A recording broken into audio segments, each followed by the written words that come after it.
All right, so let's talk about inflammation. Inflammation in our body, it can be from trauma, from repetitive action like on a tendon, tendonitis, or bursitis also from repetitive action, or it can be from infection, or it can be post-operative. Inflammation can also be autoimmune, like rheumatoid arthritis, inflammatory bowel disease, Crohn's disease, or inflammatory colitis, or it can be psoriasis, psoriatic arthritis. Osteoarthritis is also carried through the nuclear factor kappa B pathway. Most of the inflammation, this is the majority of the inflammation goes through nuclear factor kappa B pathway. There are a few other also inflammatory pathways. One is the interferon regulatory factor pathway. It goes directly to transcription factors and initiates production of interferons. Then there is a JAK-STAT pathway. Then there's an inflammasome pathway through the NR-LP.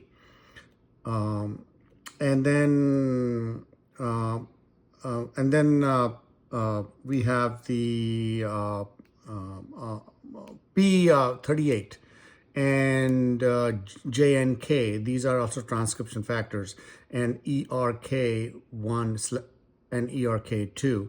They're also transcription factors involved in inflammatory pathways. So there are 5 or 6 of them, and this is the major one. So this is an interesting pathway. For example, let's see. There are these pattern recognition receptors present there. They can be intracellular or extracellular. They look for microbial proteins or polysaccharides. For example, peptidoglycans, these are glycoproteins. They're present in bacterial wall. They are the nod sensors they detected. The toll-like receptors, they also check for the DAMPs and the PAMPs. So if you have an injury in the body, like your tendon is being repeatedly under stress and small tears in the tendon, small collagen fragments are there in runners and athletes. And those molecules, those large bits of molecules shredded from the collagen, they are picked up by the tendinocytes, and then the toll-like receptors initiate the inflammatory pathway. And the fungal and the beta-glucans and the fungal walls, these are lectin receptors. And then we have the RIG-like receptors. These are for the RNA coming in from viruses, and the DNA also coming in from the viruses. Their sensors are there. So this is one pathway. Then we have the tumor necrosis factor. This is a very important inflammatory protein, and we have lots of anti-inflammatory monoclonal antibodies, which are the infliximab, and the Remicade, etanercept, which is used for rheumatoid arthritis and other inflammatory conditions. This is the TNF family. It acts through the TNF receptor. This receptor has the dead domains. And look at the names. This is TRADD. This is the TNF receptor associated death domain. This is a scaffold. And then 3 proteins get attached to this scaffold. This is RAPK1. This is a kinase. It phosphorylates.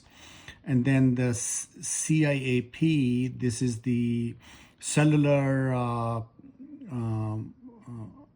anti-apoptotic protein. It kind of prevents apoptosis.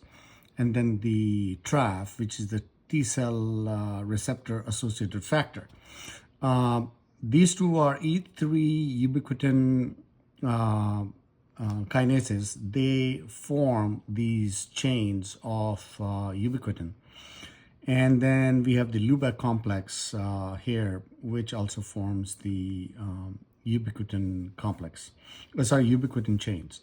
You will see that all of these, most of these pathways which are leading on to the P50, P65 dimer release to the nucleus, they are coming in through the ubiquitinization of the complexes.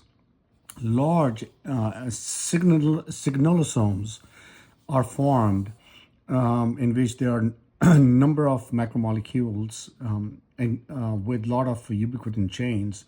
Even from the T cell receptor and the B cell receptor, and even coming from interleukin 17, interleukin 32, interleukin 1, 18, and 33, interleukin 2, 15, and 12, they also ultimately lead to the formation of these ubiquitin chains on these large molecular complexes. And these ubiquitin chains are picked up by the TAB proteins, TAB2 and TAB3. These are the connector proteins. They connect the ubiquitin complex to the TAC1. TAC1 is TGF factor associated kinase. So this is the main one. This is the one which actually is the end product of all of them. And this is the one which goes over to this Nemo complex. And this is the IKK. This is inhibitor of kappa-B kinase. This is the actual inhibitor of kappa-B. And this is a kinase of this inhibitor. So it places phosphates on this inhibitor, which is then ubiquitinated and degraded in the proteasome. So ubiquitin is usually used for marking proteins for degradation. However, this pathway is a very interesting pathway, almost the only pathway in which ubiquitin is used for signaling long ubiquitin chains. So we have the, from the toll-like receptors, we have the mydidiosome molecular complex with a lot of ubiquitin chains around it. Through the T cell receptor and the B cell receptor, we have the karma complex.